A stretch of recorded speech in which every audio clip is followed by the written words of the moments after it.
What's up, everybody? So today we're going to be looking at print-on-demand Shopify stores and looking at what they're doing well, what they could be doing better, and what they could do to increase their sales. So let's go ahead and actually just go ahead and dive right in. So the very first one that we're looking at here is PlantDaddies of Atlanta. All right, what do we got here? Over a fairly standard kind of Shopify layout here with the header. All kinds of stuff. So we got those items. Cursor looks good. The design is a little bit busy, but that's okay. Okay, so it's plant pots and that kind of stuff. Oh, we must have been in here for plant pots. Let's see here. Let's look at 3D printed. What do they got? Aha! Here's the 3D printed items. Oh, this is really interesting because they're apparently a flower store in Atlanta, but they are increasing this ancillary revenue by attaching flower pots to the plant store. And these designs might be their design, they might be something else, but overall they're just they're having an ancillary source of income because they have a printer in the back. And this is a really good way to do it because there are exceptionally a lot of good planter designs out there. So you can license the model and then resell it, and you can print out these pots and put them on the shelves in the store. So you have a type of distribution that is really powerful because people will come in, buy a plant, and then they're like, oh, I'd also actually like to have that plant in this particular pot. So they're able to give more options to their customers, create a lot more value, and are able to leverage what 3D printing can do because they don't have to have inventory. They just print these as they come. So, okay, let's see here. All the things. Let's go ahead and look at actually, I want to look at this one. This one's cool.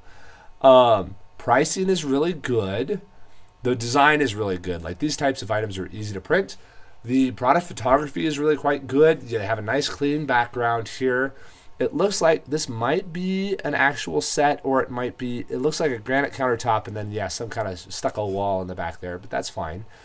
Oh, they are limiting colors. They only have terracotta. That is the correct thing to do. You do not want to create a whole bunch of variations for this stuff because it just makes your life miserable. Shipping, yeah. Pickup available at PlantDaddies. Looks like it's pickup only. What is this? We recommend a heat pack on all shipping orders. I'm not sure how shipping goes on this, but anyhow, looks really good. This title could use some more work. It could use some more keywords so it's more findable. Again, this is kind of a store getting more revenue, not necessarily a 3D printing pot website, but you could create a 3D printing pot website. If you did, you would say, you would not use the word 3D printed, just like they have not used the word 3D printed here. You would say plant pot, decorative plant pot, unique plant pot, those kind of things, so that you can really get it growing up there. But the descriptions here, all that stuff is fine. The actual plants, they're moving the actual plants. Yeah, the layout of the site looks fine. Okay, yeah, fairly standard Shopify website there. What happens if I add to cart here? What does this all look like? That looks good. Oh, some good recommendations inside of that too. Recycled tall planter pot. What does this look like? What is that? Is this an actually recycled or is it a 3D printed? Oh no, this is a resold one. So it's not 3D printed, but that's okay. Pricing on this item is good. It could actually probably be higher because this is a print that you could probably get about 29 bucks out of or so.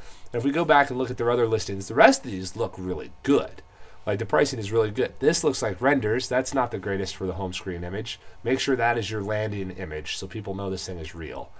These renders shouldn't be in there. If you have photos of the actual product, you shouldn't have renders inside of there.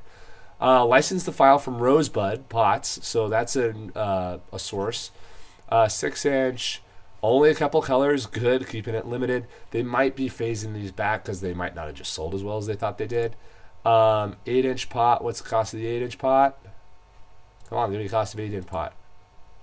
Terracotta 8-inch pot. Oh, okay. So they have some inventory of these that they've been printing.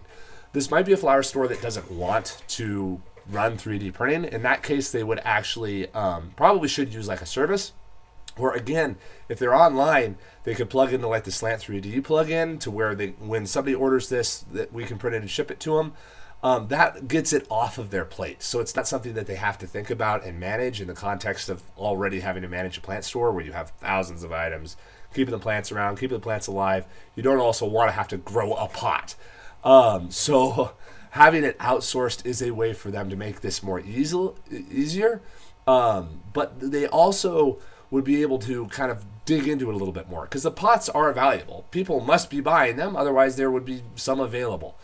But if if people are buying them, then the way to double down is you can basically get an intern down who prints them off, does the photography, does all the shenanigans around the listing, and then you grow from there. But the design of this pot is really good. It looks great. People must be buying it. Do we have reviews on this? Only one left in stock. So yeah, they printed basically one of each. Maybe it's not selling very well. It's not worth the effort. But anyhow, if you're having success with 3D printed parts, the way to scale that up is to get a whole bunch more models and list them all. And then when you have the successes, you can focus in on those successes and then create more versions of those successes. And that's how you can scale up the store really, really readily. I am kind of confused by the pricing between 6 inches and 8 inches. Because 6 inches is $36, 8 inches, which is not double the size, is more than double the price. That's a little bit confusing. I think the pricing is correct. The $84 I think is reasonable for what this pot is.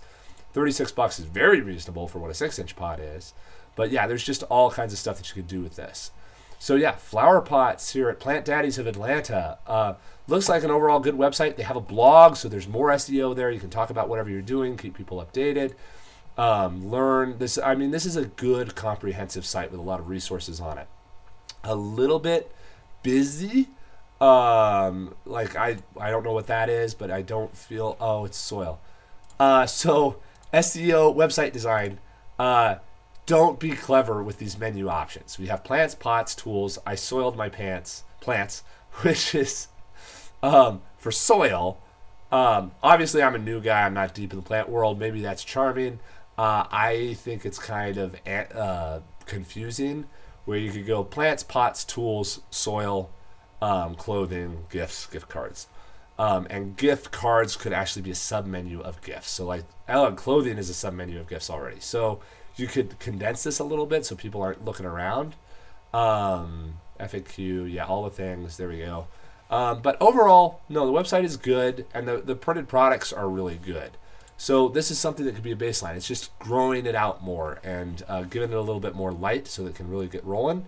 But yeah, overall, this is an interesting store. And yeah, plant pots are kind of a commoditized market if you're on someplace like Etsy. But on Shopify, if you're able to drive traffic and if you own a plant store, it's really obvious. And actually, if you really want to, you can work with plant stores to just get them online and have them kind of upsell these pots. To where they basically buy from your Shopify store. When they buy it, you go and deliver it around to their store. So you can operate this really locally, where they purchase it, you can print it yourself, or again, you can use a service, and when the purchase comes in, you print it from buy it from the service, and then you deliver it to the user, and you all take your margin within that. So those are all ways of dealing with this. So there's a lot of business models that can be done here because there's so many plant stores. But yeah, overall, good work.